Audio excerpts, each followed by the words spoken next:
तर पुणे जिल्ह्याला मुसळधार पावसानं झोडपून काढलेलं आहे। हवेलीमध्ये 24 तासामध्ये 180 मिलीमीटर पावसाची नोंद झालेली आहे। दौंड तालुक्यामध्ये 85.5 मिलीमीटर पावसाची नोंद झालेली आहे। त्यामुळे मोठ्या प्रमाणावर पुणे जिल्ह्याच्या ठिकठिकाणी पाऊस झालेला आपण बघतोय। आपण शिरूरमधली दृश्य बघितलेली होती। नागरिकांना बाहेर काढावं लागलं होतं। 50 ते 60 नागरिक पुराच्या पाण्यामध्ये अडकलेले होते। त्यांना एनडीआरएफने बाहेर काढलं आणि तशीच परिस्थिती दौंडमध्ये आहे। मोठ्या प्रमाणावर पाऊस झालेला या परिसरामध्ये।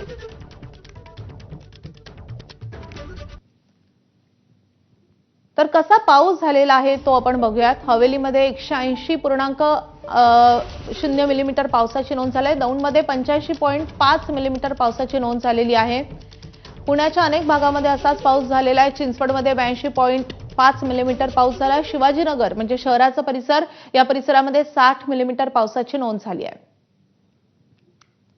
पाषाण परिसरामध्ये 60 मिलीमीटर पाऊस झालाय आणि डुडुळगाव परिसरामध्ये 57 मिलीमीटर पाऊस झालाय।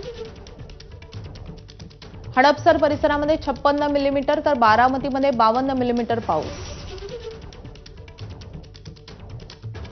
मगरपट्टा परिसरामध्ये 48 मिलीमीटर पावसाची नोंद झाली आहे। लवलेमध्ये 45 मिलीमीटर आणि तळेगावात 28 मिलीमीटर पाऊस झालाय।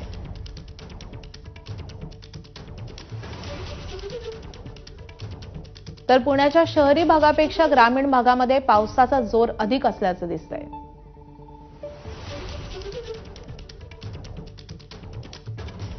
तर या सगळ्या पावसासंदर्भात अधिकची माहिती देत आहेत हवामान तज्ञ मयुरेश प्रभुणे आपल्यासोबत आहेत। मयुरेशजी, पावसाचा जोर इतका का वाढलेला आहे अचानक आणि पुढचे काही तास किंवा पुढचे काही दिवस पाऊस असाच राहणार आहे की नाही?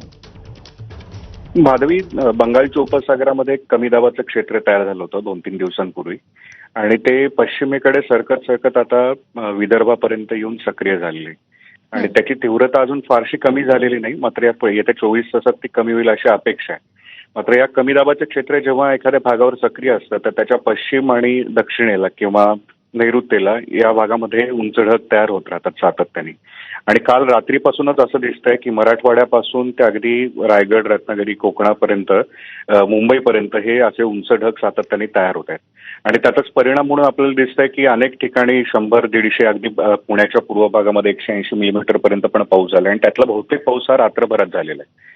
आता प्रश्न असा आहे की हे जे कमी दाबाचं क्षेत्र आहे हे आणखीन थोडंसं दक्षिणेला म्हणजे मराठवाड्याच्या बाजूला सरकेल। त्यामुळे पुढील 24 तास म्हणजे साधारणतः उद्या संध्याकाळपर्यंत अनेक ठिकाणी असा मुसळधार पाऊस होत राहील, मराठवाड्यापासून ते अगदी मुंबई ते रत्नागिरीच्या पट्ट्यापर्यंत।